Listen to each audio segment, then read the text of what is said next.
Halo semuanya, kembali lagi di Jadul. Kali ini Jadul akan memberikan info menarik tentang 3 alat teknologi komunikasi yang digunakan oleh orang zaman dulu nih. Tapi untuk 3 alat komunikasi yang dibahas kali ini merupakan alat komunikasi yang sudah cukup modern dan dapat digunakan dua arah ya, bukan yang digunakan orang purba semacam prasasti atau lukisan di goa. Nah, kalau gitu kita langsung aja ke pembahasannya. Tapi sebelum mulai, jangan lupa untuk subscribe dulu channel ini dan nyalakan lonceng notifikasinya supaya gak ketinggalan info menarik lain dari channel ini. Oke, langsung aja kita ke alat yang pertama. Teknologi komunikasi pertama yang akan dibahas kali ini adalah telegraf. Telegraf adalah mesin yang digunakan untuk mentransmisikan pesan dalam bentuk impuls listrik yang kemudian dikonversi menjadi sebuah data. Mungkin bagi yang nggak tahu, pertama kali dengar kata telegraf ini malah teringatkan sama aplikasi chatting Telegram kali ya, karena emang terdengar mirip. Nah, sebenarnya telegraf dan telegram ini emang punya keterkaitan satu sama lain. Telegram itu adalah surat kawat yang berisi kode yang ditransmisikan dengan sebuah alat yang disebut telegraf. Jadi sebenarnya aplikasi Telegram itu terinspirasi dari telegram atau pesan kawat yang dikirim pakai telegraf zaman dulu nih. Oke, balik lagi ke telegraf. Seperti yang udah dijelasin tadi, telegraf ini dapat mengirimkan pesan berupa kode yang disebut telegram. Tapi bukan cuma mengirim, telegraf juga bisa menerima pesan kode tersebut.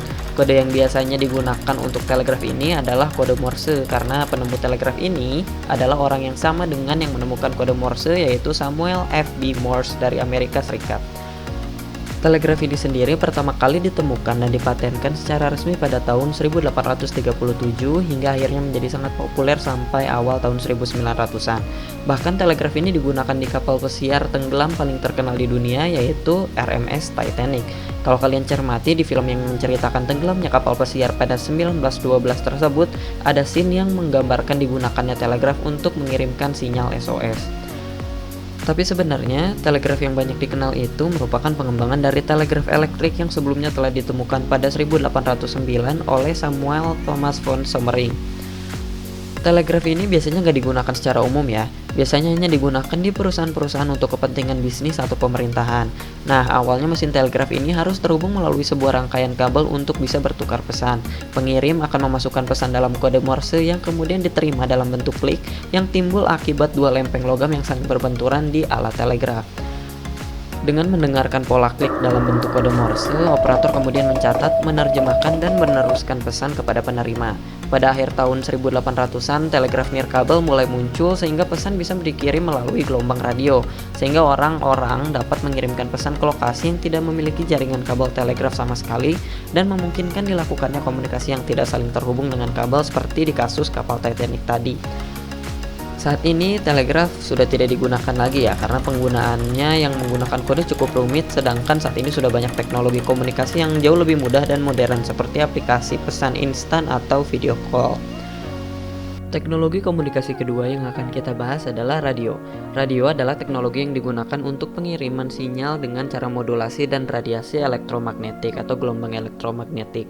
Gelombang ini melintas dan merambat lewat udara atau bisa juga merambat melalui ruang angkasa yang hampa udara, karena gelombang ini sebenarnya tidak memerlukan medium pengangkut. Radio ini bahkan sampai sekarang masih kita kenal ya. Ya, walaupun udah sangat tergantikan lah dengan televisi atau bahkan podcast digital, tapi sebenarnya bentuk radio yang kita kenal saat ini itu berbeda dengan fungsi awal radio yang dulu ditemukan. Pada awalnya radio ini digunakan sebagai alat komunikasi dua arah yang menggunakan gelombang radio tadi. Jadi awalnya bukan digunakan untuk memperdengarkan siaran radio satu arah seperti yang ada saat ini. Sejarah radio itu sebenarnya sangat panjang, mulai dari telegraf nirkabel hingga menjadi radio seperti sekarang. Tapi bentuk radio modern saat ini ditemukan pada 1912 oleh Edwin Howard Armstrong dengan ditemukannya radio amplifier dan mulai populer pada 1920-an dengan munculnya pesawat radio. Pesawat radio yang dimaksud itu alat untuk menerima dan mengolah sinyal radio ya, bukan semacam kapal terbang. Sedangkan sebelumnya gelombang radio ini tidak digunakan untuk mengirimkan suara, tapi terbatas mengirimkan data impuls gelombang untuk membuat pengiriman pesan telegraf dapat dilakukan secara nirkabel. Radio pada awalnya digunakan dalam keperluan maritim untuk mengirimkan pesan telegraf menggunakan kode Morse antara kapal dan penerima di darat. Salah satu penggunaan awal teknologi ini adalah Angkatan Laut Jepang yang memata-matai armada Rusia saat Perang Tsushima pada tahun 1901 nih. Salah satu penggunaan teknologi ini yang paling terkenal atau yang paling dikenang adalah pada komunikasi antara operator di kapal RMS Titanic dengan kapal terdekat dan komunikasi ke stasiun darat. Gelombang radio ini awalnya ditransmisikan melalui gelombang kontinu baik melalui modulasi amplitudo AM maupun modulasi frekuensi atau FM. Prinsip kerja radio AM adalah modulasi gelombang radio dan gelombang audio. Kedua gelombang dengan amplitudo yang konstan ini dimodulasi sehingga kemudian mengubah amplitudo gelombang radio sesuai dengan amplitudo gelombang audio. Sementara itu untuk radio FM ini sebenarnya prinsip kerjanya sama dengan radio AM ya. Tapi pada radio FM proses modulasi menyebabkan perubahan frekuensi sehingga suaranya menjadi lebih jernih serta gelombang yang ditransmisikan tidak mudah terganggu oleh cuaca. Teknologi yang ketiga adalah pager. Bukan cara nyebut benda ini oleh orang Sunda ya, tapi cara bacanya adalah pager, P-E-J-E-R. Pager atau penyeranta adalah alat komunikasi pribadi untuk menyampaikan dan menerima pesan pendek. Beda dari dua teknologi sebelumnya yang jarang sekali digunakan secara pribadi, pager ini memang digunakan untuk keperluan individu, tapi biasanya yang menggunakan alat ini hanya orang-orang yang memiliki jabatan atau kedudukan penting di dunia bisnis ataupun medis. Alat ini bekerja dengan hanya menerima pesan yang terdiri dari beberapa digit saja, seperti sebuah nomor telepon yang digunakan penggunanya untuk menelpon. Tapi ada juga penyeranta alfanumerik yang tersedia dengan sistem dua arah, jadi dapat mengirimkan pesan melalui surat elektronik atau SMS. Pager ini ditemukan oleh Multitone Electronic pada tahun 1956 di Rumah Sakit Saint Thomas, London oleh dokter-dokter yang sedang bertugas dalam kondisi darurat di sana. Pager ini digunakan untuk bertukar informasi darurat dengan cepat. Pager sendiri dibagi dua, yaitu sistem penyeranta lokal yang hanya bisa digunakan di area tertentu, seperti hanya pada area rumah sakit tadi. Ada juga sistem yang penyebarannya lebih luas, yaitu mencakup seluruh wilayah negara, tidak hanya berada pada sebuah area bangunan saja. Awalnya pager ini beroperasi pada frekuensi radio AM ya, kemudian dipindah menjadi frekuensi radio FM. Cara kerja pager adalah dengan menggunakan kode sinyal radio pada frekuensi tertentu yang kemudian ditransmisikan melalui suatu provider. Pager numerik satu arah bisa menerima pesan dengan jumlah digit yang terbatas mirip seperti SMS. Jika ingin mengirimkan pesan via pager, kita harus menghubungi operator pager terlebih dahulu menggunakan telepon rumah. Saat sudah terhubung, operator akan meminta nomor ID dari pager yang akan kita tuju. Setelah itu, kita akan membacakan pesan yang akan kita kirim kepada operator.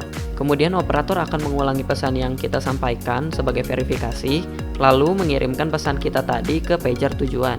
Ya, memang sepertinya cukup ribet ya cara menggunakannya. Buat yang mau tahu gimana cara kerja pager dengan lebih jelas, mungkin bisa dilihat di video yang linknya udah saya taruh di deskripsi ya.